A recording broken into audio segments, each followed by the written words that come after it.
Ok, o evento está sendo gravado. É com alegria que esse ano a Sociedade Paranaense de Pediatria, a doutora Kershin, né, a sociedade propôs que o comitê de hemato-oncologia fosse ampliado, fossem envolvidos mais médicos. A gente sabe que há alguns anos o comitê existe, o doutor Lisandro é presidente do comitê, né, e realiza alguns eventos, e nesse ano especificamente, com essa possibilidade, vendo o copo cheio, né, com essa possibilidade de a gente se encontrar à distância, o comitê então propôs que se realizassem esses eventos de atualização. Pelo menos a tentativa é que se faça esses eventos uma vez ao mês durante 2021, para que a gente possa discutir os temas mais prevalentes, mais relevantes de hematologia para o pediatra.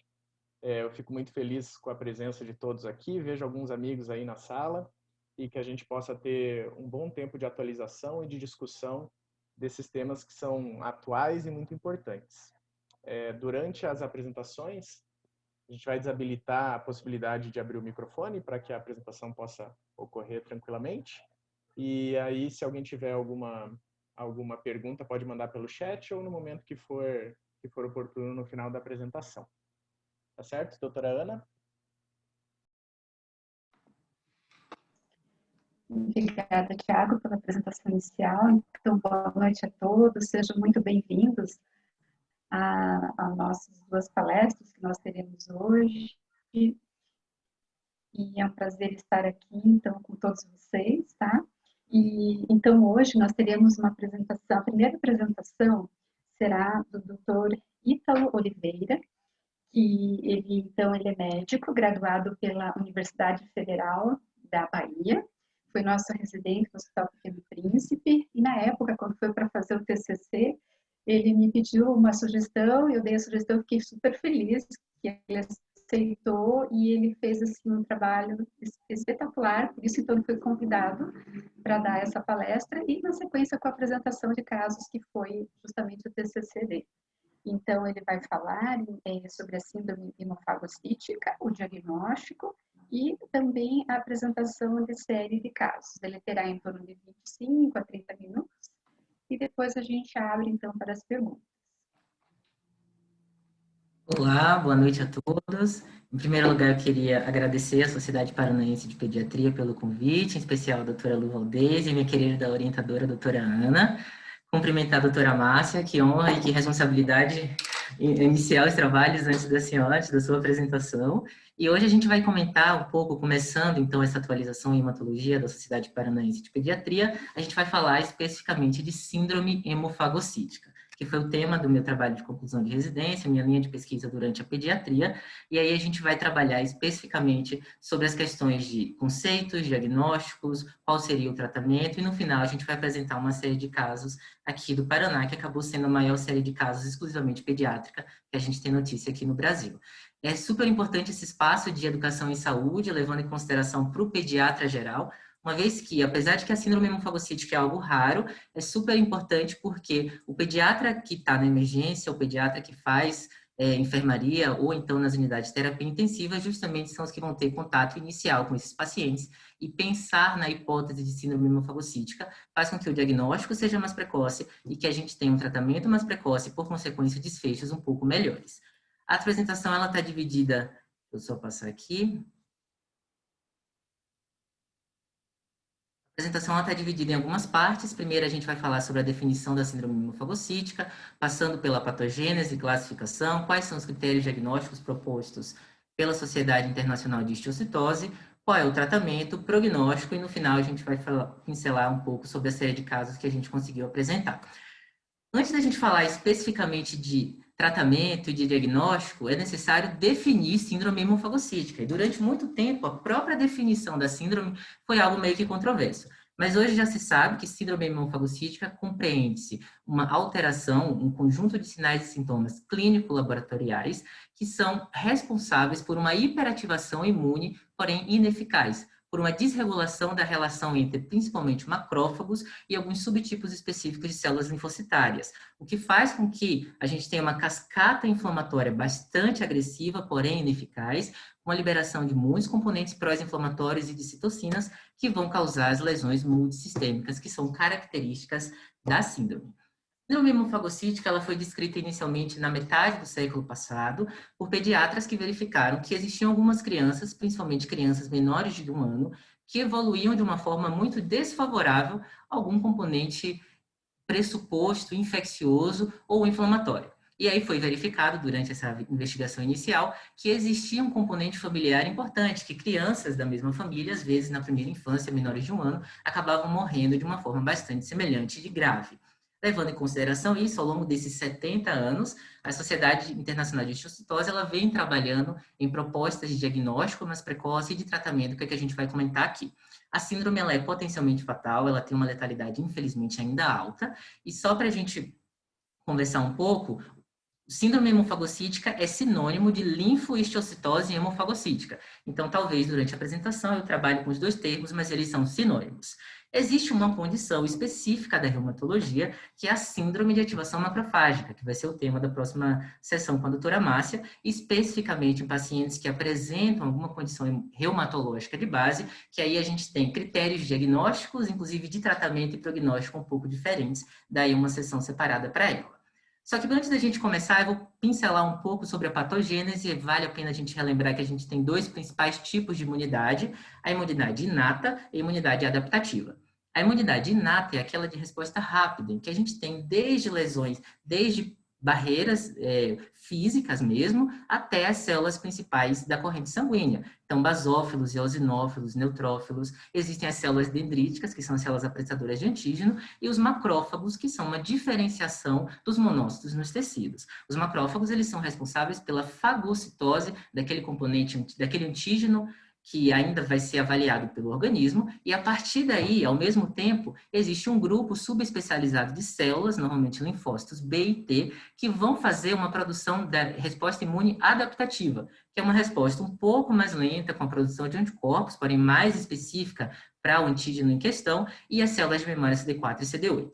Nesse meio termo, a gente tem 2 células que são super importantes nesse processo de controle da resposta imune, tanto adaptativa quanto inata, que são as células T citotóxicas e as células natural killers. Os natural killers são linfócitos, normalmente existe uma subpopulação linfocitária bem específica, que ela é responsável pela destruição de células, seja células que estão infectadas, células mais antigas, células que tiveram algum tipo de estresse, e esse mecanismo é super importante para o controle adaptativo e para o controle da resposta imunitária. Então, vocês vão ver que durante a apresentação eu vou falar que ocorre basicamente uma desregulação na síndrome hemofagocítica da relação entre os macrófagos e os linfócitos, fazendo com que um biofeedback negativo não ocorra, e aí a gente tenha, infelizmente, uma resposta imunológica inflamatória um pouquinho mais extensa. Só relembrando, então, no indivíduo normal, quando a gente tem algum antígeno, aqui a gente tem um caso de uma infecção viral, faz com que haja ativação de células linfóides. Essas células vão produzir principalmente interferon gama, que é um dos principais citocinas estimuladoras de macrófagos. Esses macrófagos, eles são ativados, começam a fazer a fagocitose, só que à medida que a gente tem o controle da infecção viral, ou infecção bacteriana, ou controle da doença autoimune, ou então o controle da questão neoplásica pelo quimioterápico, existe um biofeedback negativo dos monócitos, que seriam os macrófagos, desculpe, com os linfócitos, principalmente os natural killers, e eles fazem com que ocorra a supressão do processo inflamatório com a produção de células T de memória.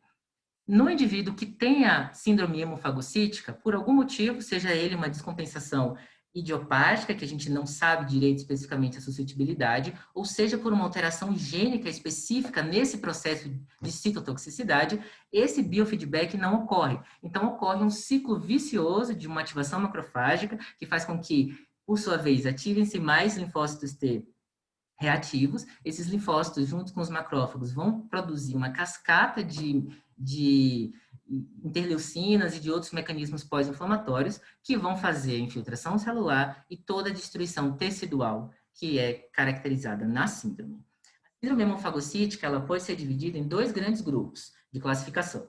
Um grupo chamado de primário e o grupo secundário. O grupo primário diz respeito à síndrome hemofagocítica familiar, que são normalmente pessoas que têm uma característica genética, elas têm algum componente genético envolvido de disfunção da ação macrofágica e da ação linfocitária natural killers. Existem vários genes que já são descritos, pelo menos a gente tem algumas 2 dezenas de genes, que podem fazer um quadro isolado ou um quadro associado a algumas síndromes imunológicas bem específicas, e essa função do gene, ela pode alterar desde a indução da apoptose celular até a formação de vesícula, transdução de sinal e processos de ativação linfocitária. A síndrome hemofagocítica primária, normalmente ela se manifesta no primeiro ano de vida, costuma ser um quadro bastante grave, em que a gente tem crianças com uma história familiar envolvida e que normalmente elas evoluem de uma forma desfavorável. O tratamento ele é o mesmo da síndrome hemofagocítica secundária, eu só vou citar especificamente uma questão de tratamento curativo no final da apresentação. E a síndrome secundária é quando a gente tem, por algum motivo, não se sabe qual, existe uma suscetibilidade de algumas pessoas a esse mecanismo de disfunção da citotoxicidade. Quando a criança tem contato com algum trigger, com algum gatilho, esse gatilho pode fazer com que haja essa desregulação macrofágica linfocitária, o que faz com que a resposta inflamatória seja muito mais alta, muito mais rápida e muito mais ineficaz. E, basicamente, sempre quando eu for falar de síndrome hemofagocítica, leva em consideração esse tripé: infectologia, oncohematologia e reumatologia, porque os principais triggers, os principais gatilhos são dessas áreas. Em relação à infectologia, a principal gatilho para a formação de síndrome, para o desenvolvimento da síndrome hemofagocítica é a infecção pelo Epstein-Barr vírus. O EBV a gente sabe que tem uma relação muito peculiar de relação entre atividade linfoproliferativa e o controle da relação com o vírus e o sistema imune, mas existem outros vírus que podem fazer isso também. Citomegalovírus, Epstein-Barr vírus, existem bactérias, principalmente bactérias gram-negativas, que podem desencadear um quadro de síndrome hemofagocítica. Em alguns casos, levando em consideração a resposta imunológica específica da criança, alguns fungos e parasitas, como por exemplo, leishmaniose, também pode fazer síndrome hemofagocítica secundária. No que diz respeito à hematologia, chamam a atenção principalmente os tumores hematológicos. Então, a gente tem leucemias agudas e linfomas como as principais causas de síndrome hemofagocítica, e na reumatologia, o protótipo da síndrome de ativação macrofágica seria a AIJ, mas aí a gente também tem possibilidade de lúpus, outras vasculites e outras doenças mistas causando síndrome hemofagocítica de cunho secundário. Então, só resumindo aqui, a gente já tem esse trigger, que é esse gatilho que pode ser infeccioso, de malignidade, causa reumatológica ou metabólica. É sempre bom a gente lembrar dos erros inatos de metabolismo, principalmente de metabolismo intermediário, que podem fazer com que a criança acabe sendo mais suscetível e desenvolva a síndrome de ativação a síndrome hemofagocítica, faz com que esse defeito de citotoxicidade faça uma proliferação celular descontrolada, mais citocinas são liberadas, uma ativação macrofágica, ela ocorre com uma cascata de citocinas nos tecidos e nas células, o que faz toda a apresentação clínica da síndrome hemofagocítica, que é algo que pode ser bastante amplo. Então, só falando um pouquinho sobre esses critérios e quais seriam essas características clínicas, o próprio estado pró-inflamatório faz com que o aumento da interleucina faça com que a criança normalmente apresente febre. Síndrome hemofagocítica na pediatria costuma ser uma condição febril. Claro que existem algumas peculiaridades de populações super específicas, como, por exemplo, os recém-nascidos, que às vezes eles não apresentam um quadro de febre, ou pacientes que apresentam um quadro de imunodeficiência um pouquinho mais grave, não necessariamente eles apresentam febre, mas um dos principais sinais clínicos da síndrome hemofagocítica é a presença de febre. A ativação linfocitária faz com que haja uma infiltração em órgãos linfóides, dentre eles o baço, linfonodos, pode ter hepatomegalia. Então, a esplenomegalia clínica, palpável ao exame físico ou ultrassonográfica, também costuma ser um dos achados dessa síndrome. O próprio TNF-alfa, junto com a fagocitose dos macrófagos, faz com que haja citopenia. Então, normalmente, esses pacientes costumam ter ou anemia, plaquetopenia ou leucopenia, em critérios específicos que depois eu vou mostrar para vocês. Falando especificamente de hemofagocitose, que é o que dá nome à síndrome, né? Hemofagocitose seria a fagocitose, ou seja, o macrófago, né? Ou o osteócito, especificamente, ele engloba células do componente hematológico periférico. Então, na síndrome hemofagocítica, a hemofagocitose seria essa fagocitose dos dos macrófagos de células hemácias, de leucócitos, ou então de plaquetas, ou de restos celulares mais específicos.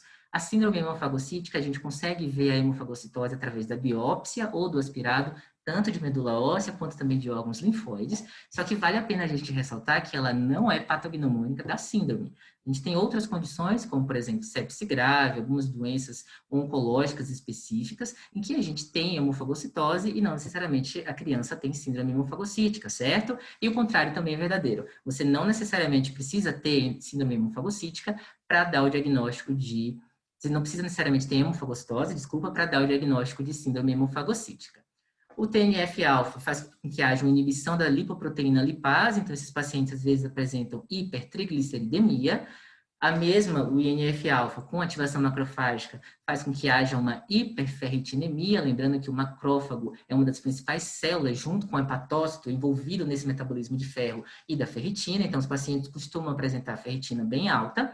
E os próprios macrófagos também atuam no mecanismo, na cascata de plasminogênio plasmina, fazendo fibrinólise e com que apresente hipofibrinogênio. Outros sintomas, eles também podem acontecer. Então, linfonodomegalia, lesão hepática, presença de edema, sangramento, seja por disfunção plaquetária ou por plaquetopenia, a presença de sintomas respiratórios, como dispneia, manifestações neurológicas bastante variadas, que vão desde crise convulsiva, rebaixamento do nível de consciência, até quadros mais graves de encefalopatia ou acidente vascular encefálico, aumento de LDH e outras provas de função de morte celular, hiponatremia e distúrbios hidroeletrolíticos, disfunção autonômica, principalmente no que diz respeito à hipotensão, e insuficiência renal aguda, que é uma condição clínica, infelizmente, comum nas crianças com síndrome hemofagocítica. Mas aí vocês falam, nossa, Ítalo, existe um leque de possibilidades clínicas, de sintomas e de laboratório. Então, como é que a gente faz para diagnosticar a síndrome hemofagocítica? Então, levando isso em consideração, a Sociedade Internacional de Osteocitose, em 2004, criou critérios clínico-laboratoriais imunológicos que fazem com que haja um diagnóstico um pouquinho mais precoce e tentativa de uniformização de condutas, levando em consideração que, como a síndrome hemofagocítica é algo multissistêmico, existe uma potencialidade da gente ter muitas outras manifestações clínicas. Então, a ideia desse protocolo da Sociedade Internacional de Osteocitose é a gente tentar uniformizar um pouco mais as condutas. E aí o diagnóstico ele pode ser dado de duas formas principais.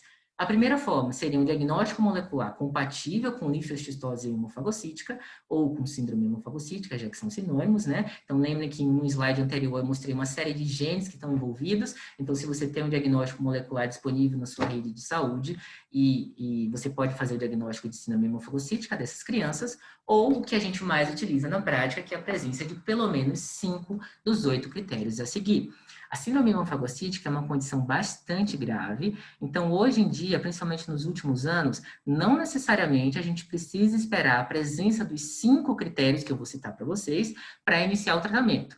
Se é um paciente que está evoluindo clinicamente de uma forma estranha e desfavorável, algum quadro imunológico, algum quadro infeccioso, e a suspeição clínica de síndrome hemofagocítica é muito grande, você já está autorizado a iniciar o tratamento sem necessariamente apresentar esses 5 critérios que eu vou citar para vocês a seguir.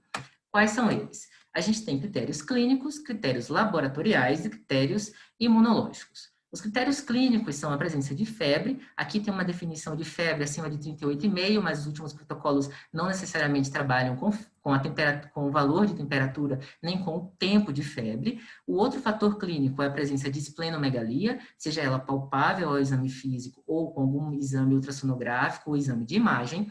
Esses pacientes, eles costumam ter como outro critério, a presença de hipertrigliceridemia, normalmente maior do que 265, ou o hipofibrinogênia, então o fibrinogênio um pouco menor do que 150.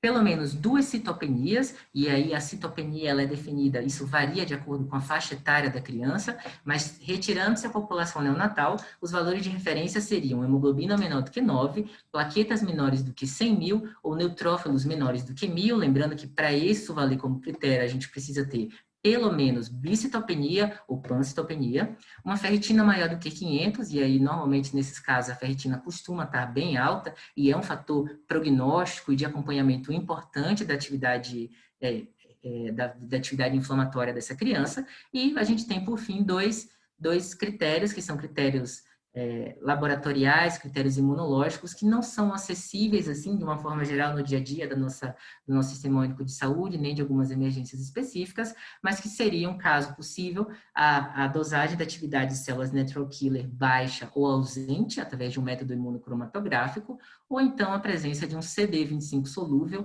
que é o receptor da interleucina 2 solúvel, que é um dos principais interleucinas envolvidas nesse processo de produção da síndrome hemofagocítica, normalmente maior do que 2.400. Então, tentando resumir um pouco aqui como é que seria essa reavaliação, se a gente tem uma criança com anamnese e exame físico mais objetivo, com uma história familiar de síndrome hemofagocítica, uma febre um pouco mais estranha, prolongada, de maior do que 7 dias, a presença de esplenomegalia, uma evolução desfavorável, algum quadro infeccioso, maligno, autoimune, ou uma história de imunossupressão, existe então a suspeita clínica de síndrome hemofagocítica. A partir da suspeita clínica dessa síndrome, é necessária uma avaliação laboratorial ampla, até porque parte dos critérios diagnósticos são laboratoriais, então é necessário um hemograma, ferritina, triglicerídeos, avaliação de coagulograma, LDH, albumina. Caso sejam disponíveis os métodos imunocromatográficos, eles ajudam, e sempre lembrar de a gente pedir avaliação de função renal, função hepática e alteração eletrolítica, que são frequentes também nessas crianças. Se a gente tem uma avaliação laboratorial consistente com síndrome hemofagocítica, a gente vai para a avaliação patológica, normalmente biópsia aspirada de medula ou uma biópsia de algum órgão linfóide secundário, e, caso disponíveis, testes genéticos específicos a algumas mutações associadas à doença. Sempre que o trigger, sempre que o gatilho ele for conhecido, o tratamento inicial também deve se voltar ao gatilho. Então, se é uma criança que teve uma síndrome hemofagocítica secundária a uma infecção pelo EBV, um CMV, a uma infecção bacteriana, antibiótico de amplo espectro, no antiviral, acaba sendo utilizado também. Vale lembrar que, como a criança apresenta normalmente lesões multissistêmicas, e são crianças que, de uma forma geral, elas ficam bastante graves em unidade de terapia intensiva, às vezes é necessário também você utilizar a mão de outros métodos de imagem, para ajudar não só no diagnóstico, mas também no manejo de controle das complicações a longo prazo. Seria tomografia computadorizada, raio-x a depender, ultrassonografia, ecocardiograma e ressonância magnética, claro que a depender de cada caso clínico da criança. E como é que é feito o tratamento, então? O tratamento ele é dividido em 2 etapas. A primeira são etapas imediatas e a segunda é a longo prazo. Das etapas imediatas, vale a pena lembrar, estou reforçando isso algumas vezes, que a síndrome hemofagocítica é uma condição de um processo inflamatório exacerbado e ineficaz. Então, a primeira coisa que é necessária é você tentar fazer a supressão desse processo inflamatório. E isso ocorre através da combinação de um esquema de imunoquimioterapia, em que a gente costuma utilizar corticoide. Os esquemas eles são diferentes, a depender da especialidade envolvida, mas normalmente na hematologia a gente usa dexametasona, numa dose que depois eu vou mostrar em outro esquema para vocês. A gente também utiliza ciclosporina e o metotrexato intratecal, principalmente nas crianças que têm alguma manifestação neurológica ou alteração licórica, como, por exemplo, hiperproteinorraquia. É sempre importante a gente fazer um down-regulation dessas células apresentadoras de antígeno, principalmente as células macrofágicas, e para isso a gente usa a mão de um quimioterápico, que é o etoposídeo, sempre tratar os gatilhos, sejam eles infecciosos, autoimunes ou oncológicos. Então, normalmente são crianças que utilizam antibiótico de amplo espectro e antivirais específicos, e sempre tentar fazer uma terapia de suporte o mais precoce possível. Todas as crianças com síndrome hemofagocítica, de uma forma geral, internam, e a maioria delas internam em unidade de terapia intensiva. Então, é sempre importante a gente pensar no suporte respiratório, lembrar da gastroproteção e hidratação para evitar complicações renais e outras complicações mais graves nesses pequenos. Então, esse é o esquema que mostra como é que ocorre o tratamento. O tratamento ele é dividido em 2 grandes fases. Seria uma fase inicial, que é esse lado que é à esquerda, e uma fase de manutenção. Ao todo, o tratamento dura 40 semanas. E, normalmente, a fase inicial ela é feita por 8 semanas. Na fase inicial, a gente usa como corticoide a dexametasona, em doses diárias, numa dose nas 2 primeiras semanas de 10 mg por metro quadrado, e há uma redução gradual dessa dose de dexametasona até a gente chegar a 1,25 mg por metro quadrado. Isso é feito diariamente na fase indutiva, e na fase de manutenção, a dexametasona ela é feita em pulsos. Então, a cada 14 dias, normalmente nas semanas ímpares, a gente faz 10 mg por metro quadrado de dexametasona durante 3 dias, mantendo-se até a 40ª semana. O etoposídeo, que é esse VP16, ele também é utilizado tanto na terapia inicial quanto na terapia de manutenção. Na terapia inicial, 2 vezes por semana, nas 2 primeiras semanas, e depois ele é feito de forma semanal. E na terapia de manutenção, isso é feito a cada 14 dias também, nas semanas ímpares. O CSA, que é a ciclosporina, ela é utilizada via oral durante todo o tratamento. Normalmente a gente faz 6 miligramas por quilo, dividido em 2 doses diárias, mas sempre lembrar que se o paciente tiver alguma disfunção renal, talvez seja necessário fazer o ajuste de dose, e isso é feito durante todo o tratamento, sem diferenças em relação à terapia inicial e à terapia de manutenção.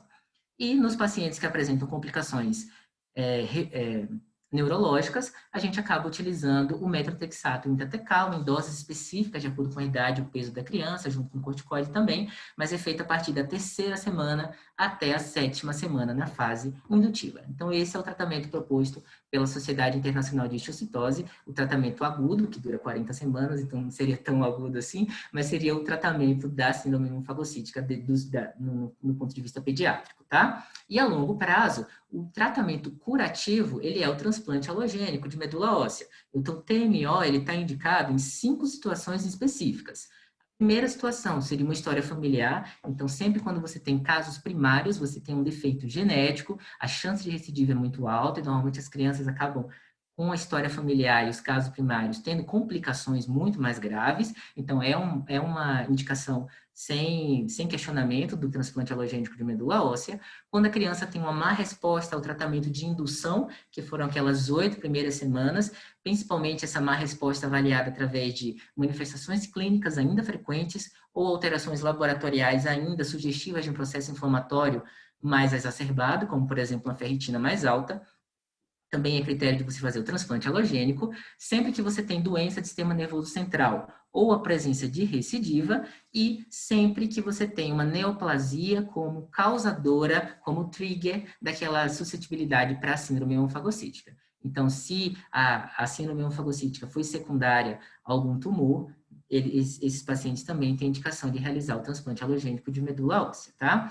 Segundo ponto, é importante a gente sempre lembrar das profilaxias para evitar novos gatilhos. Então, pacientes que já usam imunomoduladores, muitas vezes eles precisam fazer uma otimização do uso dessas medicações, e a depender de cada caso, uma terapia com antibiótico, profilaxia, antifúngico e antiviral pode ser necessária também. E um outro ponto super importante é você conseguir identificar precocemente a recidiva, né? Isso é uma coisa mais específica para normalmente os oncologistas e hematologistas que acompanham essas crianças, mas sempre lembrar que existe uma chance grande de recidiva, e quanto mais precocemente você inicia o tratamento, menor costuma ser a letalidade da doença. A letalidade, infelizmente, ela é alta ainda. Os últimos estudos dos últimos 15 anos mostram uma letalidade superior a 50%, independente do fator de gatilho, independente do trigger, e independente também da faixa etária, com populações mistas. Só que, com diagnósticos mais precoces, com uma flexibilização um pouco mais frequente daqueles 5 critérios dos 8 que eu comentei com vocês anteriormente, a tendência nos últimos 5 anos é a gente ter uma letalidade um pouco menor. Os estudos aqui no Brasil, eles são muito escassos, assim, basicamente com população exclusivamente pediátrica. O que a gente tem de maior estudo é um estudo do Hospital de Clínicas da UFMG de 2014, em que a gente tem 7 pacientes pediátricos que foram avaliados com síndrome hemofagocítica. Levando em consideração a gravidade da doença, a necessidade da gente tentar fazer um diagnóstico mais precoce, uniformizar condutas, a minha proposta, junto com a da doutora Ana, foi a gente tentar fazer uma análise específica de série de casos de um hospital pediátrico, que no caso foi o meu hospital escola da pediatria, que foi o Hospital Pequeno Príncipe, para a gente tentar ver características mais regionais e tentar entender um pouco quais seriam as principais manifestações clínicas das crianças atendidas aqui nos hospitais. Então, a gente fez um estudo retrospectivo de corte transversal, foram 10 anos avaliados, basicamente com prontuários de pacientes internados em unidade de terapia intensiva ou com pesquisa direta com alguns chefes de serviços da oncologia, da infectologia e da reumatologia, e a gente conseguiu um N 22 pacientes. Parece pouco assim, mas normalmente esse N é quase 3 vezes maior do que o maior publicado exclusivamente pediátrico no Brasil, o que dá para a gente levar em consideração algumas coisas bem importantes do trabalho. Então, a primeira coisa é que a idade variou bastante, de 1 a 180 meses, houve uma mediana de 65 meses, normalmente os menores de 1 ano, eles costumam ter ter síndrome hemofagocítica de origem familiar, que foram esses 5 aqui que a gente tem, e nos de 10 a 18 anos chamaram mais atenção os quadros reumatológicos e os quadros infecciosos, principalmente infecção pelo Epstein-Barr vírus. De classificação foi algo muito semelhante ao que a gente tem na literatura, basicamente o quadro secundário mais frequente em todos os trabalhos, todos os últimos papers multicêntricos, a gente percebe a classificação como secundária mais frequente. No nosso trabalho, 86% dos pacientes tiveram algum trigger sem identificação de um defeito ou de alguma alteração genética, né? Seria a caracterização da síndrome hemofagocítica primária. E as principais condições associadas ao desenvolvimento da síndrome foram condições infecciosas, algo bem sugestivo que a gente já viu na literatura. Infecção pelo Epstein-Barr vírus foi a principal, a gente também tem infecção pelo CMV e pelo herpes como causadores de síndrome hemofagocítica, e chama atenção nas condições reumatológicas que o principal fator reumatológico envolvido foi o lúpus aqui. 6 pacientes com lúpus, durante esses 10 anos aí no hospital, eles desenvolveram síndrome hemofagocítica, levando sempre em consideração, é claro, esses critérios específicos da Sociedade Internacional de Leucocitose, que foi que, por questões metodológicas, a gente acabou utilizando no trabalho.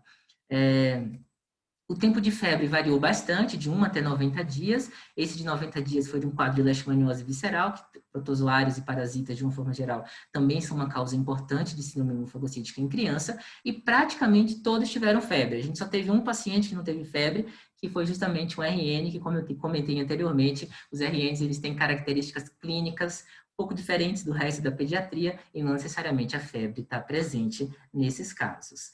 De achados laboratoriais, chama atenção a hiperferritinemia. A gente tem pelo menos 95% dos pacientes com aumento de ferritina, uma ferritina que costuma ser maior do que 1000 em quase todos os casos.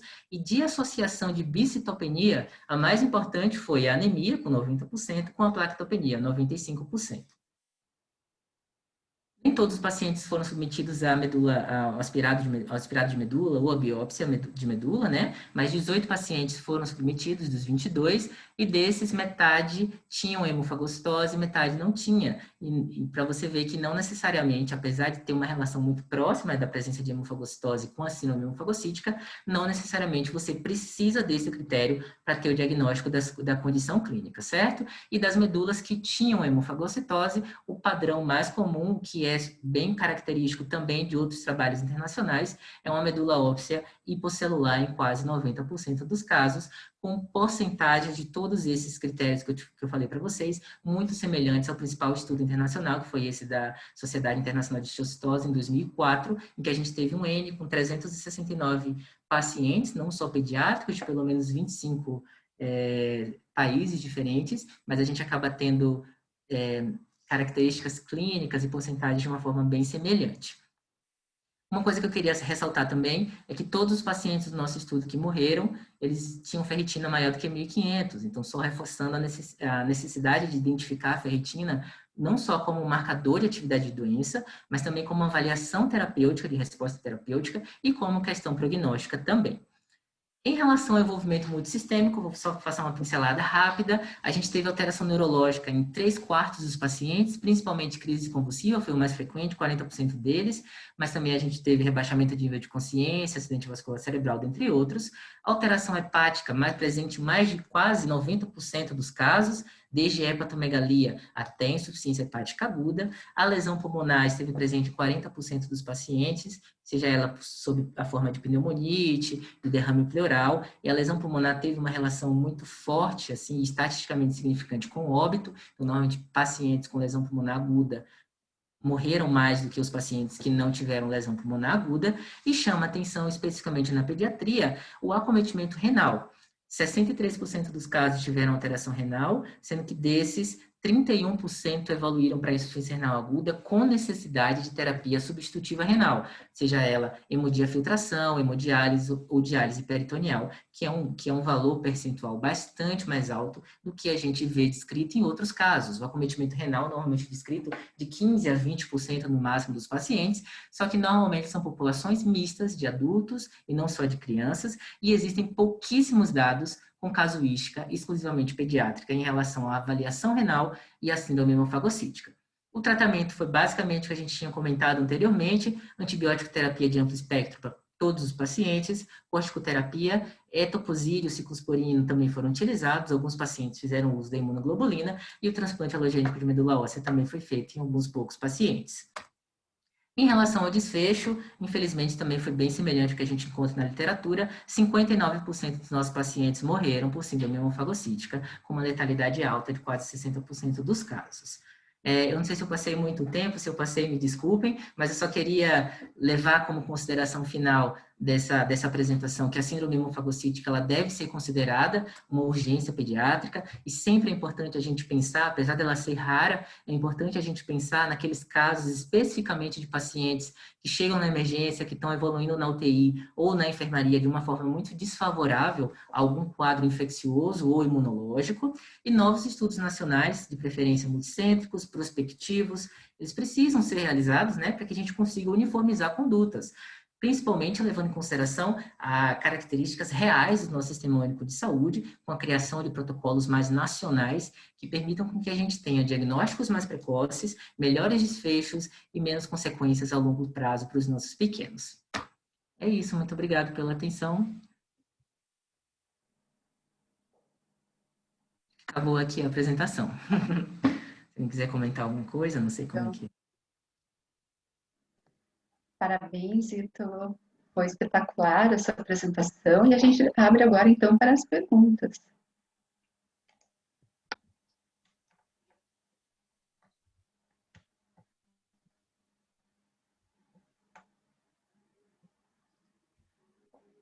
Então, enquanto vocês vão pensando aí nas perguntas, eu só gostaria, assim, de reforçar o que o Ítalo comentou, assim, no final, né, que o nosso índice de óbitos, infelizmente, foi muito alto, né, então, assim, a gente depende muito dos pediatras, primeiro para pensar que existe a doença, porque é uma doença bastante rara mesmo.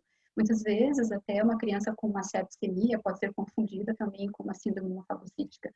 Então, a gente precisa muito da ajuda dos pediatras, né, que lembrem da doença, porque quanto mais precoce o diagnóstico, claro, melhores as chances de cura. Então, extremamente importante aí a atuação do pediatra no primeiro momento.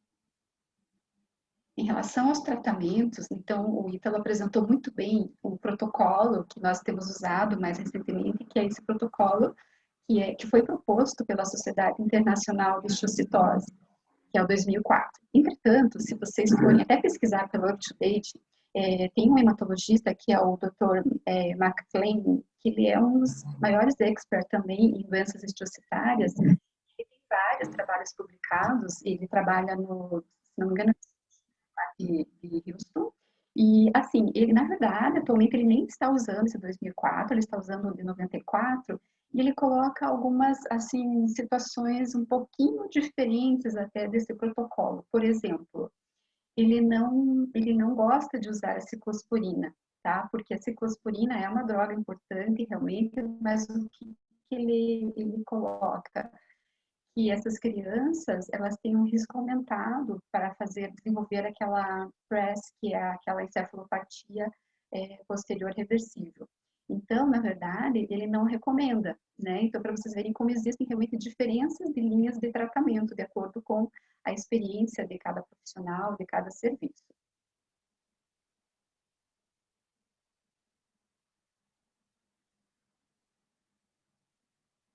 Doutora Ana, tem uma pergunta ali no chat em relação à presença das citopenias. No caso da leucopenia, considera-se apenas o critério de neutropenia? Isso, assim, o que o protocolo da Sociedade Internacional leva em consideração são neutrófilos totais. Então, a presença de neutrófilos totais menores do que 1.000 já indica já conta como uma das citopenias para você dar o diagnóstico. Não necessariamente leucopenia, né? Então, às vezes o paciente tem um leuco total que é normal, mas a gente tem um neutrófilo menor do que 1.000, ele já entra como critério de citopenia pela avaliação leucocitária também. Acho que é isso, né, doutora Ana? Isso, não, tá certinho.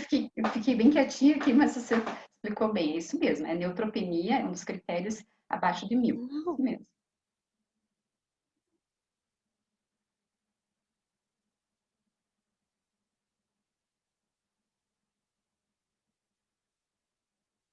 Alguém teria mais alguma pergunta, algum comentário? Lucy, parece que está querendo fazer alguma pergunta? Só apareceu o nome.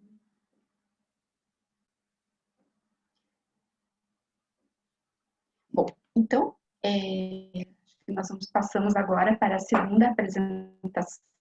Obrigada mais uma vez, então, Ítalo, excelente sua apresentação. Então, nós passamos agora, então, para a segunda apresentação da noite. Eu tenho, então, muito prazer, né, e foi uma honra a doutora Márcia aceitar o nosso convite. Então, a doutora Márcia Bandeira, ela vai falar sobre a síndrome de ativação macrofágica. Vou apresentá-la, acho que quase todos vocês já conhecem, né, mas eu vou apresentá-la, então, a doutora Márcia Bandeira. Ela é chefe do Serviço de Reumatologia do Hospital Pequeno Príncipe. Ela é professora de pediatria da Universidade Federal do Paraná. Ela é membro do Comitê de Reumatologia Pediátrica da Sociedade Brasileira de Reumatologia e também membro efetivo do... Vamos ver se eu falo certo aqui, Márcia, me ajuda. É o PRINTO, que é uma sigla, Pediatric Rheumatology International Trials Organization. Então, Márcia, por favor. Bom, primeiramente eu gostaria de agradecer o convite, agradecer a Ana, a Luciane, né? É muito importante essa intercambiabilidade aí do diagnóstico e gostaria muito de agradecer ao Ítalo, porque ele facilitou e muito o meu trabalho, né, com essa apresentação brilhante e dizer para você, Ítalo, que eu fico muito contente, né, de te ver bem e de te ver fazendo uma apresentação de nível elevadíssimo, né? É um orgulho para mim, né, saber que você vem do nosso serviço, que você passou dentro da reumatologia, né, e te ver falar com essa propriedade realmente mostra que a gente está fazendo um trabalho da forma correta, né? Espero que você continue nessa linha, né, e que a gente ainda possa se encontrar muitas vezes, né, nas apresentações mundo afora. Obrigado, doutora. Então, me coube, né, falar a respeito da síndrome de ativação macrofágica. Deixa eu só compartilhar com vocês a tela. Ixi, e não está aonde deveria, né? Então, eu gostaria de começar, né, essa discussão mostrando um caso clínico de vida real, tá? Então, é uma menina de 6 anos que chegou no nosso serviço com um quadro de febre. Esse quadro de febre tinha 50 dias de evolução. A mãe referia que a temperatura chegava a 38, 39,8 de temperatura, né? Eram 3 picos diários, um pico matutino e 2 picos vespertinos, tá? Associado a isso, essa criança tinha uma artralgia e era principalmente em tornozelo direito, tá? E um rash cutâneo. Era uma criança que tinha uma tendência a uma hipotensão, isso já na chegada ao hospital. Ela estava febril, com uma temperatura de 39,4 e não tinha nenhum outro achado que tenha sido valorizado pelo pediatra, tá? Então, isso é para mostrar para vocês que na teoria funciona tudo muito bem, né? O paciente passa por diversos médicos, ele vai para o pediatra solicita alguns exames, né? Vai para especialista, eles solicitam as sorologias, culturas, anticorpos, subpopulação linfocitária, complemento. A gente sabe que a teoria ela é muito bonita, né? Mas na realidade bate o desespero em todo mundo. Bate o desespero na família, bate o desespero no profissional que está atendendo, né? E na criança também. Então, essa criança, de entrada, ela tinha um hemograma com 11,5 de hemoglobina, 7.900 leucócitos com uma neutrofilia, tá? Isso é bem importante, uma trombocitose com 680 mil plaquetas, PCR elevada de 14 miligramas por decilitro, num valor de referência de 0,5, tá? Tinha um parcial de urina com leucocitúria, hematúria, uma cruz, e um ultrassom de abdômen, que ele já trazia de fora, que mostrava microlitíase renal esquerda. Frente a essa alteração laboratorial, essa criança foi internada, tá? Inicialmente fez uso de penicilina cristalina, tá? Mas como não teve controle de febre, essa criança passou a utilizar ceftriaxona. Não dá para saber se foi efeito ou não do ceftriaxona, tá? Essa criança teve uma boa resposta clínica e laboratorial, né? Apesar dessa boa resposta, de exames, todas as culturas foram negativas, sorologias negativas, PPD negativo, e aqui um detalhe importante é que o ultrassom mostrava uma discreta esplenomegalia. Tá? Então, com essa resposta satisfatória, sem nenhum agente causal do quadro febril, né? No 7º dia da ceftriaxona, esse antibiótico foi suspenso. Tá? Qual não foi a surpresa quando essa criança teve um agravamento clínico importante? Então, essa criança evoluiu com vômitos incoercíveis, com cefaleia, dor lombar, rebaixamento do nível de consciência, uma agitação psicomotora importante com agressividade, dessaturação, sangramento de mucosa, rash em face, e aí, rebaixamento do nível de consciência com um Glasgow de 9, uma hepatoesplenomegalia, linfonodomegalia importante, 24 horas após a suspensão do antibiótico. E um outro detalhe, se vocês lembram, essa criança tinha uma trombocitose, né? Tinha uma hemoglobina de 11,5, né? Mas essa criança evoluiu com pancitopenia. Né? Então, um hematócrito de 23, uma hemoglobina de 8,2, leucócitos de 2.540, o que, né, dava também uma neutropenia, trombocitopenia e evoluiu com insuficiência renal. Essa criança foi admitida em terapia intensiva, né? E essa era a tomografia de abdômen dela. Veja que ela tem uma hepatoesplenomegalia bem significativa, né?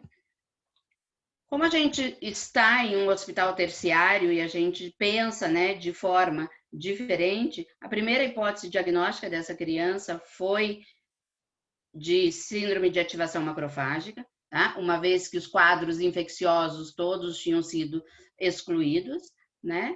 E essa criança fez uso de corticoide, fez uso de ciclosporina, fez uso de imunoglobulina e teve recuperação total do quadro. Tá? Então, o Ítalo já falou muito bem, né, do que é a síndrome hemofagocítica, né? E a síndrome de ativação macrofágica, na verdade, ela é um subgrupo mais relacionado à doença autoimune, mais relacionados às doenças reumáticas, tá? Mas ela também pode ser em decorrência de outras situações, né? Então, a gente tem que ter em mente que ela é uma séria complicação, tá? Onde tem essa cascata inflamatória, tem a ativação e proliferação de linfócito e macrófago, tá? E a síndrome de ativação macrofágica, inicialmente, ela foi descrita na artrite idiopática juvenil, tá? E especificamente na artrite idiopática juvenil da forma sistêmica, tá? Que é o equivalente à doença de Still do adulto, né? Então, vocês vejam como a gente pensa muito na síndrome de ativação macrofágica na artrite idiopática juvenil, né? Porque tem essa boa correlação. Mas a nossa casuística é uma casuística diferente, possivelmente porque a gente tem essa associação, a IJ sistêmica com a síndrome de ativação macrofágica, né? Na casuística que o Ítalo acabou de apresentar, a doença mais prevalente autoimune foi o lúpus eritematoso sistêmico, né? Então, aqui, como a gente falou, a síndrome de ativação macrofágica, ela pode ser induzida por medicamento, por infecção, por doença autoimune, e o mecanismo é sempre o mesmo, né? Tem ativação de linfócito T, né? E aí causa a apoptose de macrófago, liberação de citocina inflamatória, e aqui principalmente IL-1, IL-6 e TNF, né? Causando os sinais sistêmicos da doença, né? Então, praticamente, e aí eu estou falando em pacientes com doenças infecciosas e com doenças autoimunes, a gente não vê síndrome de ativação macrofágica sem febre, tá? A febre, para a gente, é um red flag para diagnóstico de ativação macrofágica, tá? Quando a gente fala em artrite idiopática juvenil, né, a artrite sistêmica, na IJ sistêmica, a gente tem por característica aquele padrão que essa paciente tinha, né? Picos febris. Então, eles fazem picos febris matutinos e vespertinos, 2 a 3 por dia. Essa é uma característica da IJ sistêmica. Tá? E quando esses pacientes desenvolvem uma síndrome de ativação macrofágica, se perde esse padrão. Tá? Então, o paciente passa a ter febre praticamente contínua, que é o que a gente vê nos pacientes com infecções como fator desencadeante e nas doenças autoimunes. Então, a síndrome de ativação macrofágica também pode ser chamada, né, de síndrome hemofagocítica reativa, a linfohistiocytose secundária ou coagulação intravascular disseminada com insuficiência hepática. Todas essas são outras denominações da síndrome de ativação macrofágica. Então, nós temos algumas características, que são características, né, diferentes entre ativação macrofágica, síndrome AIJ sistêmica e os quadros infecciosos. Tá? Quando a gente tem ativação macrofágica, a gente tem pouca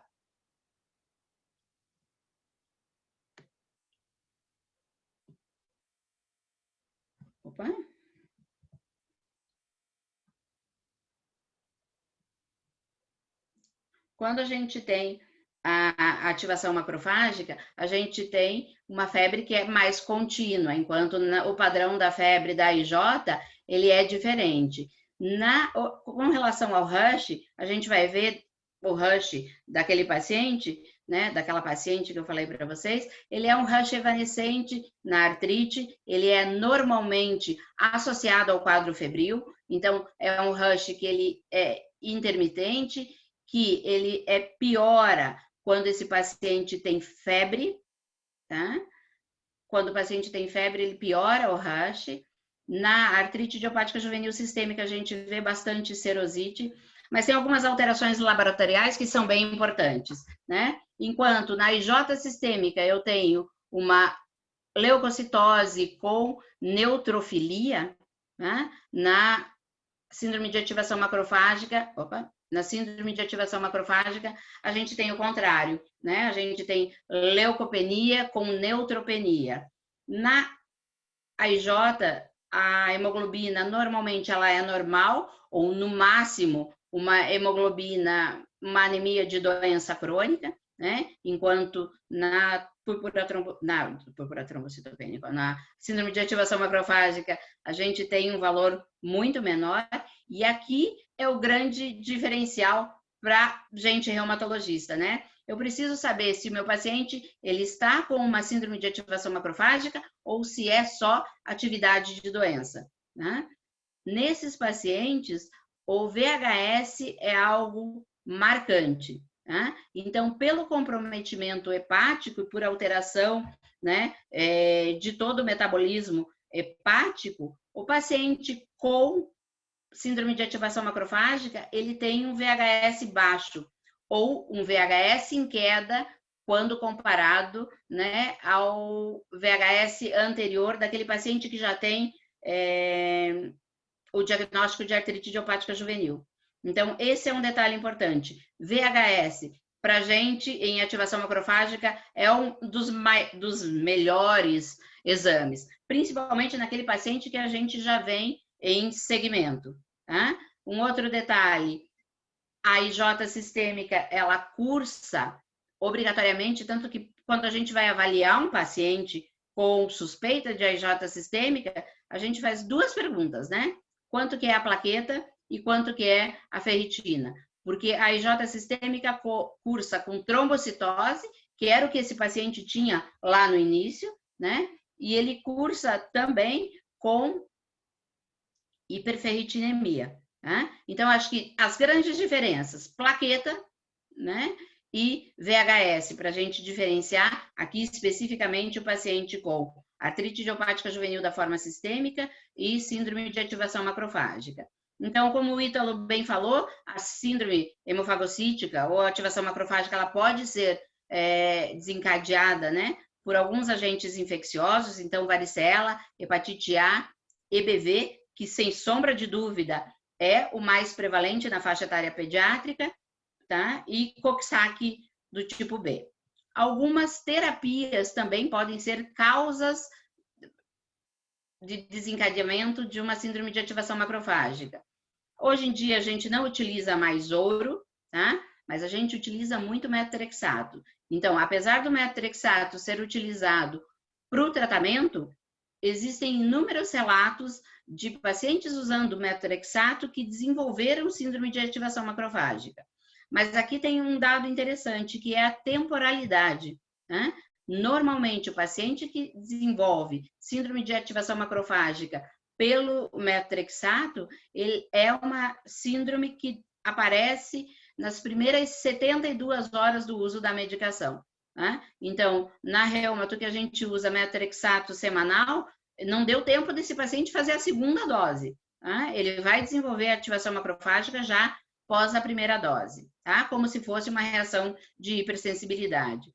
A gente também tem ativação macrofágica desencadeado por anti-inflamatório não hormonal. Né? Na verdade, tem alguns relatos mostrando síndrome de ativação macrofágica desencadeada por nimesulida, né? E por cetoprofeno. Então, esses dois medicamentos, a gente tem que tomar cuidado na pediatria, tá? Principalmente naqueles pacientes febris e febris de longa data. O quadro clínico, ele é clássico, então é uma febre alta prolongada, hepatosplenomegalia, e a gente vai ver adiante que para a doença autoimune, a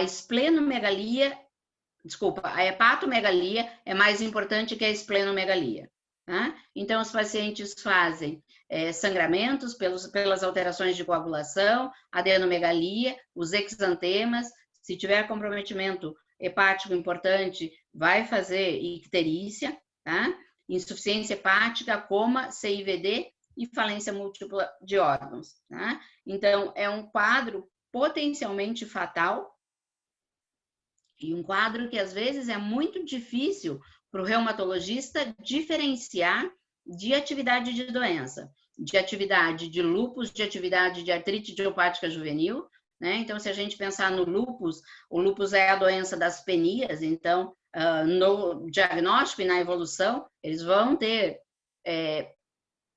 leucopenia, linfopenia, plaquetopenia, anemia hemolítica, né? Então, às vezes, é uma linha tênue entre atividade de doença e ativação macrofágica.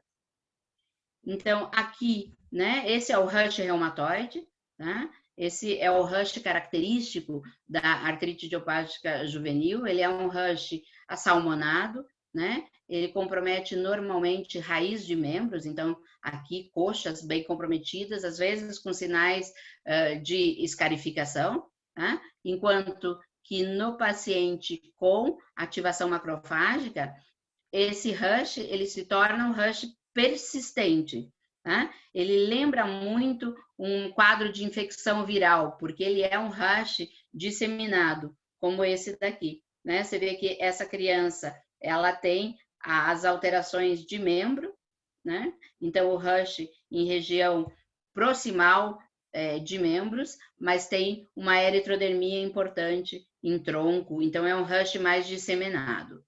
Tá? Achados laboratoriais, como a gente falou, anemia, leucopenia, plaquetopenia, hipofibrinogenemia e alargamento da coagulação, tá? E a alteração medular, né? A presença de hemofagocitose, tá? E aí sem evidências de malignidade. A etiopatogenia, ela é desconhecida ainda, a gente tem esses triggers infecciosos, mas do ponto de vista reumatológico, né, a gente não consegue definir como agente causal único, né? Na reumatologia a gente também tem fatores infecciosos desencadeando, mas no lúpus eritematoso sistêmico, diferentemente da IJ, a gente tem alguns pacientes que desencadearam a síndrome de ativação macrofágica depois de um grande trauma emocional, né? Então, acho que o grande exemplo disso é um paciente que vai ficar marcado na minha vida para sempre, né? É um paciente que a gente fez diagnóstico de lúpus eritematoso sistêmico e que evoluiu muito mal e que acabou falecendo, um menino de 14 anos, né? E que ele tinha um diagnóstico inicial de lúpus e essa criança brigou na escola, né? Brigou na escola e brigou com o filho de um delegado, era um paciente de Santa Catarina, e ele teve uma briga que chegaram a vias de fato, né? E o pai desse menino, o delegado, como repreensão aos dois, ele mandou uma viatura da polícia e levou os dois na viatura, né, para serem interrogados na delegacia. E nesse paciente especificamente, a gente conseguiu definir a temporalidade entre ele ter esse trauma, e para ele foi traumático, esse menino veio para Curitiba assim, chorando de lá até aqui, né? E ele evoluiu com uma ativação macrofágica refratária a todos os tratamentos que estavam disponíveis na época, né? E ele acabou falecendo, né? Então, a gente sabe que a ativação macrofágica tem uma hiperprodução, principalmente de interleucina 1 e interleucina 6, tá? Mas hoje em dia está muito em voga o interferon gama, tá? Que está mais associado às alterações de sistema nervoso central, né? A interleucina 1 ela está muito associada ao quadro febril, né? E o fator de necrose tumoral às citopenias. Então, a gente sabe que tem uma diminuição importante da atividade de célula NK, né? Então, e da perforina, que é uma proteína que controla a atividade da célula NK, né, do natural killer. Então, esses pacientes, eles ficam suscetíveis a outros quadros associados, né? Possivelmente, a síndrome de ativação macrofágica, ela é subdiagnosticada, né? Então, principalmente nos pacientes com AIJ sistêmica. Esse é um trabalho importante, né? É um trabalho antigo, de 2007, mas é um trabalho que tem uma casuística importante, né? Porque a artrite idiopática juvenil da forma sistêmica, ela é um subgrupo que corresponde a cerca de 5 a 10% das artrites idiopáticas juvenis, né? E vejam que todos os pacientes com AIJ sistêmica no diagnóstico, a gente normalmente faz uma medula, né, o aspirado de medula óssea, para diagnóstico diferencial de neoplasia, porque é aquele paciente que chega febril, com hepatoesplenomegalia, com linfonodomegalia, comprometimento do estado geral, e esse autor, ele mostrou que 8 de 15 pacientes, então 53% dos pacientes com AIJ sistêmica, eles tinham um aspirado de medula óssea sugestivo de síndrome de ativação macrofágica. só 2 desses pacientes foram diagnosticados clinicamente com ativação macrofágica, né? E com isso, 3 desses pacientes, eles tinham franca hemofagocitose, né? E só um deles foi diagnosticado clinicamente como ativação. Então, provavelmente, e aqui eles sugerem, né, que a ativação macrofágica, ela faz parte integral do espectro da AIJ sistêmica, né? Ele varia desde formas muito graves, potencialmente fatais, a formas ocultas, né, e de manifestações principalmente laboratoriais, mas aquele paciente que não evolui bem da AIJ sistêmica, então aquele paciente que mantém quadro febril ou que mantém hepatoesplenomegalia, a gente tem que ter um alerta para ativação macrofágica. Em 2005, foram propostos, né, critérios para a síndrome de ativação macrofágica, e aí como complicação da IJ sistêmica, né, e aí foram propostos critérios laboratoriais, tá, e critérios clínicos e o critério histopatológico.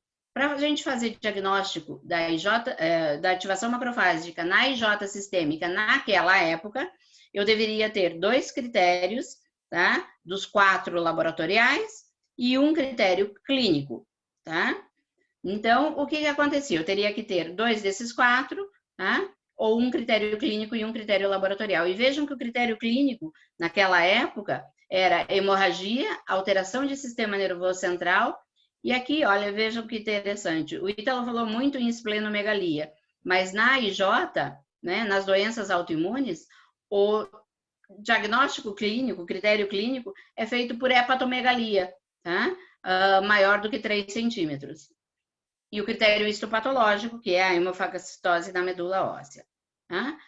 Quando a gente compara os critérios da síndrome de a linfocitose hemofagocítica com os critérios da IJ sistêmica, tá? Os critérios para ativação macrofágica, né? A gente vê que a ativação macrofágica, se a gente utiliza os critérios da linfohistiocytose, ele tem uma sensibilidade muito baixa.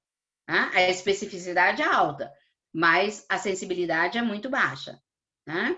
Agora, se eu utilizo os critérios da ativação macrofágica, eu melhoro a sensibilidade, melhoro muito a sensibilidade, mas diminuo a especificidade. Apesar que a especificidade de 0,91 é considerado muito boa, né?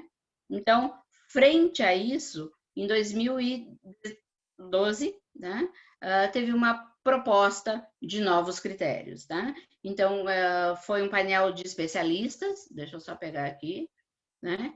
Foram 232 reumatologistas pediátricos de 47 países, e o Brasil estava representado com 7, né, reumatologistas pediátricos que fizeram parte desses critérios, tá?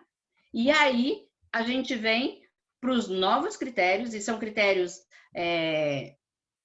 mais específicos para o paciente com doença autoimune, tá? Aqui eles foram propostos para a artrite sistêmica, mas eles são transferíveis tanto para lúpus eritematoso sistêmico quanto para doença de Kawasaki, né? Então, se achou que a ferritina de 500, para as doenças inflamatórias, ele é muito próximo do normal, tá? Então, o valor de corte, né, para a IJ sistêmica e para lúpus, a ferritina passa a ser próximo de 700, né? 700 nanogramas por ml, 684 é muito específico, ninguém vai lembrar desse valor, né? Mas 700 eu tenho certeza que todo mundo lembra, tá? Plaqueta abaixo de 181 mil, tá? Então eu teria que ter a hiperferritinemia mais 2 dos seguintes critérios. Então, trombocitopenia, e vocês vejam que não é plaqueta de abaixo de 100 mil, né? Porque na IJ sistêmica, a característica, como eu falei anteriormente, é de trombocitose. Então, se eu tenho um paciente que tinha 800 e que baixou isso para 200, isso é altamente sugestivo de ativação macrofágica. A hipertrigliceridemia, e aqui também o valor de triglicerídeos não é um valor exorbitante, né? É um valor de 156 miligramas por decilitro, né? Então, um paciente obeso, assim, pode ter esse valor, né? Mas a gente está falando dentro do contexto do paciente febril, né? Com aquela febre não remitente, não com episódios febris, mas aquela febre praticamente contínua. A alteração de transaminases e a TGO, né, acima de 48 unidades por litro, e o fibrinogênio, e aqui a gente utiliza, né, esse valor abaixo de 360 miligramas por decilitro, né? Lembrando que o valor de normalidade de fibrinogênio, dependendo, ele varia até 400, então são só 40 miligramas abaixo do valor de normalidade, né? Então, o Ítalo falou que a hiperferritinemia para a gente é algo muito importante no diagnóstico da síndrome de ativação macrofágica, né? Então, o paciente com a IJ sistêmica, ele vai fazer, né, ferritina aumentada, mas o paciente com ativação macrofágica, ele faz grandes valores de ferritina, né? A gente tem paciente que cursou com ferritina acima de 4.000, né? Então, valor muito importante. Então, a hiperferritinemia se dá por liberação passiva do fígado, por secreção aumentada dos macrófagos ou liberação durante a eritrofagocitose e por um clearance diminuído pela baixa glicosilação. Tá? A gente tem várias diferenças entre a síndrome de ativação macrofágica entre criança e adulto, né? Possivelmente associada à maturidade do sistema autoimune, à expressão da perfurina, ao espectro de causas diferentes, né? Das ativações macrofágicas diferentes. Adulto não vai ter Epstein-Barr, né? Ou tem o Epstein-Barr numa incidência muito menor do que o paciente pediátrico, tá? As imunodeficiências, que podem ser transitórias, mas as imunodeficiências, e ao espectro dos agentes defragadores diferentes, né? As manifestações clínicas são diferentes. No paciente pediátrico, a gente tem uma hepatoesplenomegalia muito maior do que no paciente adulto. O exantema do paciente pediátrico, ele é diferente do paciente adulto. O comprometimento neurológico, tá? Muito mais visto em crianças. A alteração de triglicerídeos, que ela é rara no adulto, tá? Possivelmente por alterações, mecanismos adaptativos. O fator prognóstico, que ele é diferente de adulto e criança, e aqui a gente vai focar, né, nas características pediátricas. Então, como o Ítalo falou, a gente precisa identificar qual foi o deflagrador da crise, tá? Afastar a doença distal do adulto ou a artrite idiopática juvenil sistêmica no paciente pediátrico. Então, precisa do suporte clínico, de transfusão, de fator de crescimento de colônia, né? E aí vem a nossa primeira discussão, né? Qual corticoide usar? A hematologia usa a dexametasona, a reumatologia usa a metilprednisolona, né? Então, a grande diferença em relação à meia-vida, né? E a penetração de sistema nervoso central. Nos pacientes reumatológicos, o comprometimento de sistema nervoso central, tá? Da ativação macrofágica, basicamente, ele é rebaixamento de nível de consciência. Tá? E a gente não tem grandes infiltrações, grandes alterações que precisem uma ação mais penetrante em sistema nervoso central. Além do que, a meia-vida e o tempo de ação da metilprednisolona, ele é melhor do que da dexametasona num paciente gravemente enfermo. Tá? Então, a gente utiliza metilprednisolona, impulso terapia, e depois a gente faz a manutenção. O uso da imunoglobulina, ele está indicado naqueles pacientes não responsivos, né? Tem vários mecanismos de ação, tem uma eficácia variável, tá? Podendo falar de 78% de melhora do paciente que utilizou a imunoglobulina, né? Conta 39% do paciente que não utilizou a imunoglobulina, tá? Mas existe um fator preditivo da utilização da imunoglobulina, tá? Da eficácia da imunoglobulina, que é a administração precoce. Ele normalmente, a reavaliação desse paciente, ele é feito em 48 horas. A gente começa com corticoide, começa com ciclosporina, tá? E se em 48 horas ele não responder, a gente tem indicação de fazer a imunoglobulina endovenosa. Então, o fator preditivo da utilização é a administração precoce, tá? E aqui, né, vale a pena ressaltar que a imunoglobulina, ela raramente ela é eficaz nos pacientes com neoplasia e naqueles pacientes com Epstein-Barr. Então, diferente do que a Ana falou, a gente continua fazendo ciclosporina. Tá? Então, a ciclosporina para a gente é droga de base. Então, são duas drogas de base no tratamento da ativação macrofágica no paciente reumatológico pediátrico. Tá? O corticoide e a ciclosporina A. A ciclosporina, porque ela inibe a ativação linfocitária e macrofágica, inibe a função dendrítica, tá? E ela inibe o período de neutropenia. Isso é bem significativo nesses pacientes. Tá? E a ciclosporina A, ela pode ser utilizada em combinação com o etoposide, né? A gente vê, às vezes, as nossas discussões, né, entre reumatologia e hematologia, a não indicação da ciclosporina e a indicação do etoposide. Nos pacientes com doenças autoimunes e doenças infecciosas, né, a gente, um tratamento não é excludente do outro, né? E a gente faria corticoide e ciclosporina já de início e a combinação com etoposide naqueles pacientes refratários. Tá? O etoposide, ele funciona muito bem na ativação macrofágica, tá? Associado ao Epstein-Barr, porque ele bloqueia a síntese do EBV, tá? É um mecanismo de escolha, né, para o tratamento daquele paciente com infecção por Epstein-Barr. Plasmaférese e TMO. A plasmaférese naquele paciente muito grave, principalmente naquele paciente com quadro já de insuficiência renal, né? Tem todo o custo e toda a logística que não permite a utilização como tratamento de escolha, né? E aqui vem os agentes novos, né?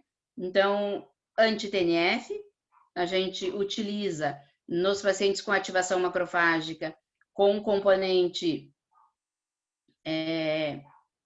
celular. Então, aqueles pacientes que fazem as penias, né?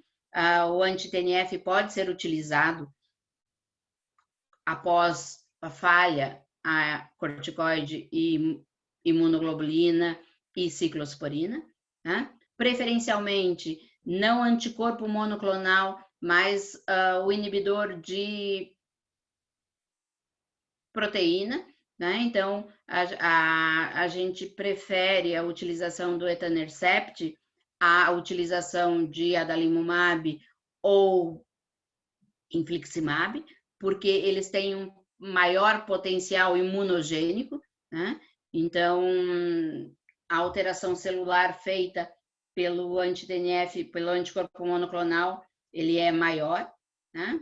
A anti-interleucina 1, que é o anakinra ou o canakinumab, e a anti-interleucina 6, né, que é o tocilizumab, eles estão indicados naqueles quadros principais, onde o paciente mantém sintomas sistêmicos e aí a febre de uma forma mais importante, tá? Então, o emapalumab, tá? Que é um anticorpo anti-interferon gama, né? Tem um trabalho interessante do final do ano passado, feito pelo pessoal da Itália, com 7 pacientes com ativação macrofágica que receberam o anti-interferon gama por um período de 28 dias, tá? Com uma resposta excelente. E aqueles pacientes com um quadro refratário a tudo isso, a gente pode utilizar o anti-CD20.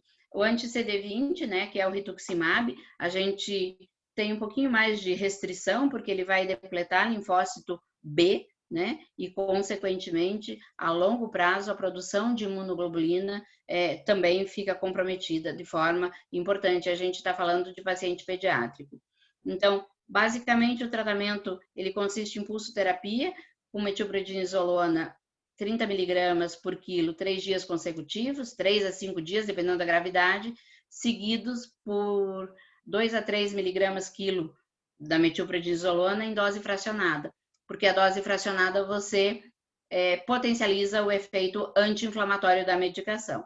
Se ele não responder, em 24 a 48 horas, utilizar a ciclosporina, né? Dependendo da gravidade, a gente utiliza já de início. Lógicos, plasmaféres e tudo isso que a gente falou. A ativação macrofágica tem uma alta mortalidade, né? Nas doenças reumáticas, essa mortalidade varia de 8 a 22%, tá? Possivelmente porque a gente pensa muito mais em ativação macrofágica, né, do que o pediatra geral, né? E a associação, quando a síndrome de ativação macrofágica está associado ao Epstein-Barr, a mortalidade aumenta um pouquinho, tá? Em torno de 20% de mortalidade, né? Existem fatores para a gente que são de mau prognóstico, tá? Então, aqueles pacientes que têm grandes hiperbilirubinemias, trombocitopenia, a ferritina, como o Ítalo bem falou, né? Ferritina acima de 1.500 é um fator de mau prognóstico na ativação macrofágica, e a gente vê isso muito frequente. Aquele paciente que tem pleiocitose numa punção licórica, paciente com anemia refratária terapêutica, né? Paciente com febre persistente, esse paciente para a gente é péssimo prognóstico, aquele que não responde à utilização de corticoide, e paciente quando tem infecção por Epstein-Barr, aquele que tem uma carga viral elevada. Acho que é isso.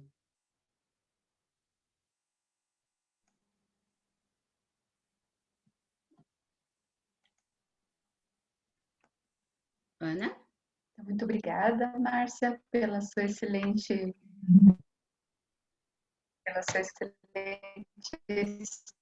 explicação.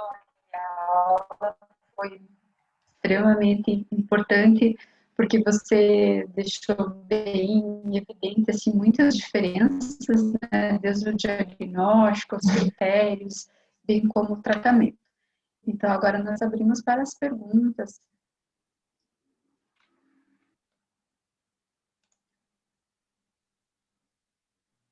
Doutora Márcia, Oi. já que a gente Oi, está Thiago. discutindo diferenças dos hêmatos para os reumatos, Uhum. conversando, porque a gente acaba usando bastante ciclosporina nas aplasias, que é um uso mais crônico, né? Então está acostumado a usar com nível sérico.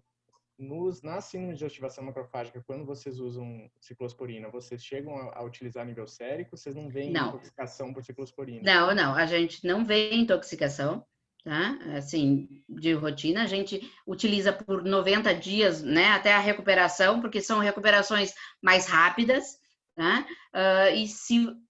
Tem vários trabalhos na reumatologia mostrando que a dose de 4 a 5 miligramas, ela é extremamente segura, tá? E além de ser segura, ela tem um efeito excelente, né, sobre inibição de citocina. Então, com esse valor, é claro que a gente fica preocupado naquele paciente que tem insuficiência renal, tá? Então, esse paciente eu me preocupo com a utilização, tá? E aí a gente faz a dosagem, né, a ciclosporinemia, para fazer o acompanhamento, tá? Mas nos demais pacientes, isso não precisa. Tá? E aí a gente volta, a gente vai ter mais uma outra coisa que a gente é diferente de vocês. Quando a gente utiliza o rituximab para doença inflamatória,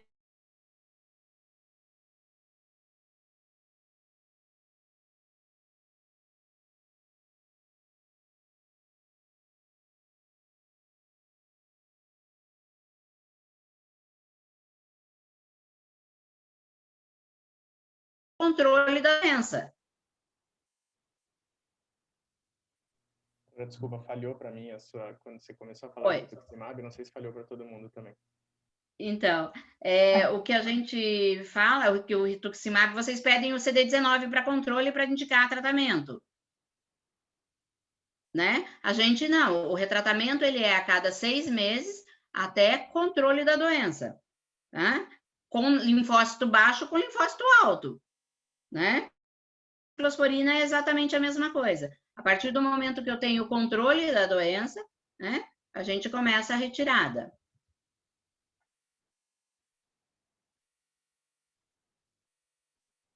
Muito obrigado. Nada, imagina.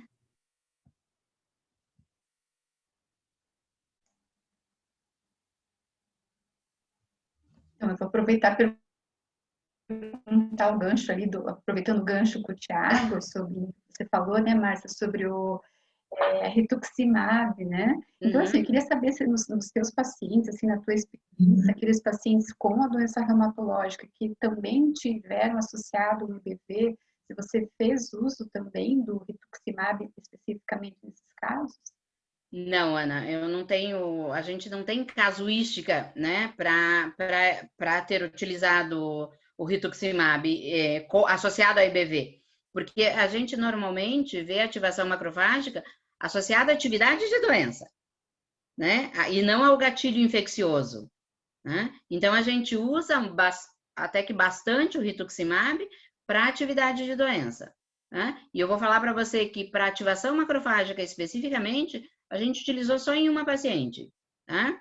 Que fez a ativação macrofágica enquanto estava usando anti-interleucina 6.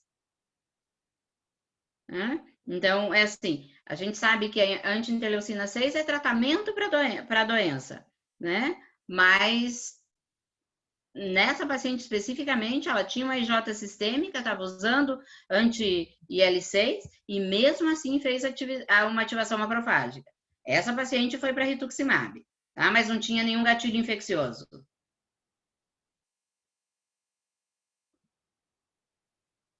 Eu tenho mais uma perguntinha.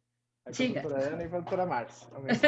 Eu estou pensando em alguém que está, às vezes, numa UTI, por exemplo, e vendo um caso, né? Ou um caso reumatológico, ou mesmo um caso com trigger de sepsia, alguma coisa daí de uma síndrome hemofagocítica, né? E que começa a tratar. Vamos supor, comecei Dex em alta dose, né? Comecei o tratamento. O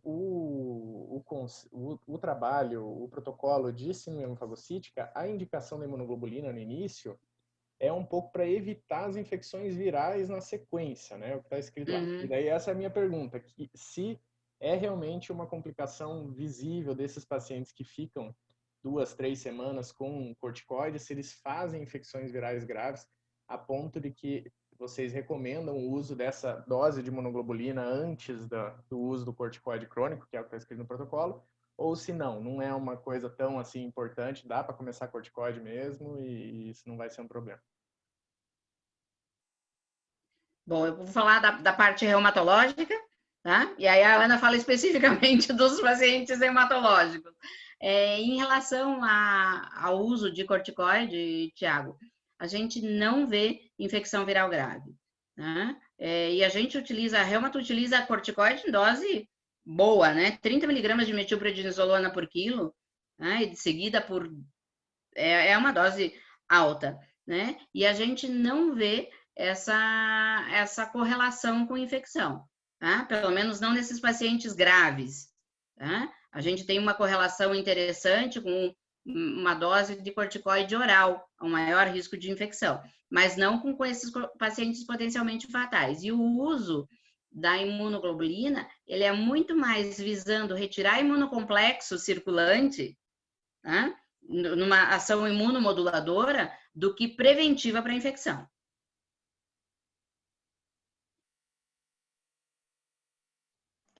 Desculpa, Thiago, eu perdi, caiu a minha rede que não peguei o começo da tua pergunta. Dá para você repetir?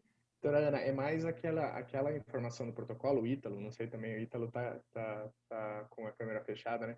Aquela informação do protocolo que diz que o uso de imunoglobulina no início do protocolo ali ele até visa um pouco evitar as infecções virais pelo uso crônico do corticoide, do etoposídeo, então ele indica ali uma reposição de imunoglobulina antes do início das altas doses de corticoide.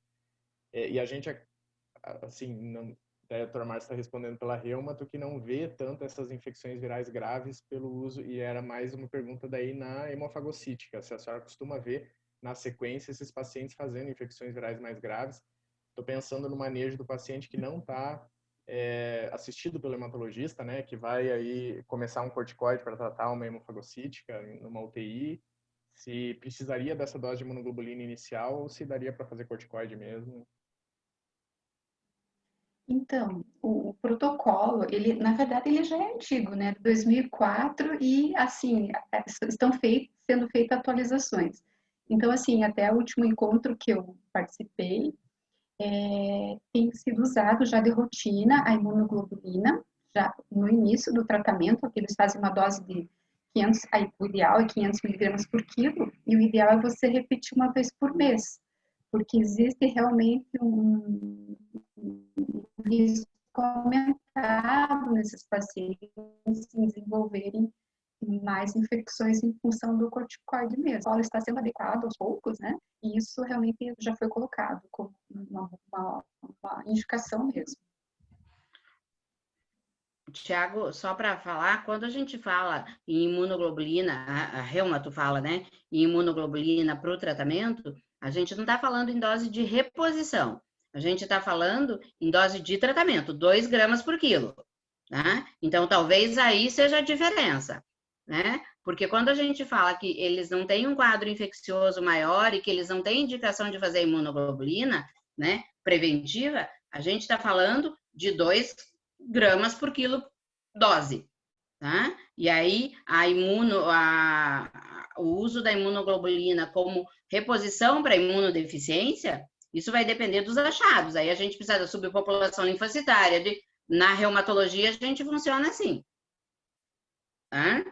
Então, às vezes, eu fiz anti-CD20, esse paciente tem uma imunoglobulina muito baixa e eu tenho que repor imunoglobulina mensal, né? Mas aí é uma situação diferente, não no tratamento propriamente da ativação macrofágica.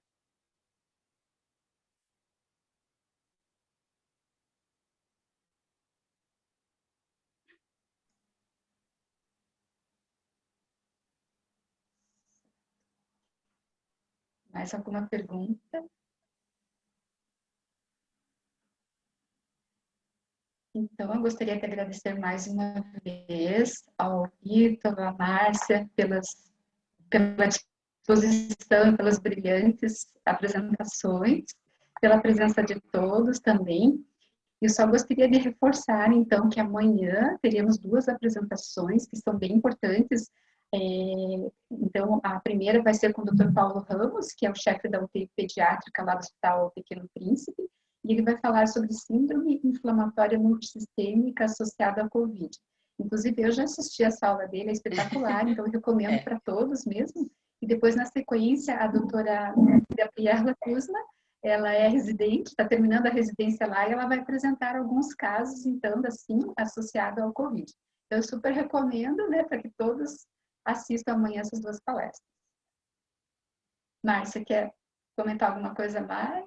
Não, só queria agradecer a oportunidade, dizer que foi um prazer participar dessa discussão, né? E eu espero que isso se repita, né, durante todo o ano e durante... Então, muito obrigada mais uma vez pela presença de todos e até amanhã. Até.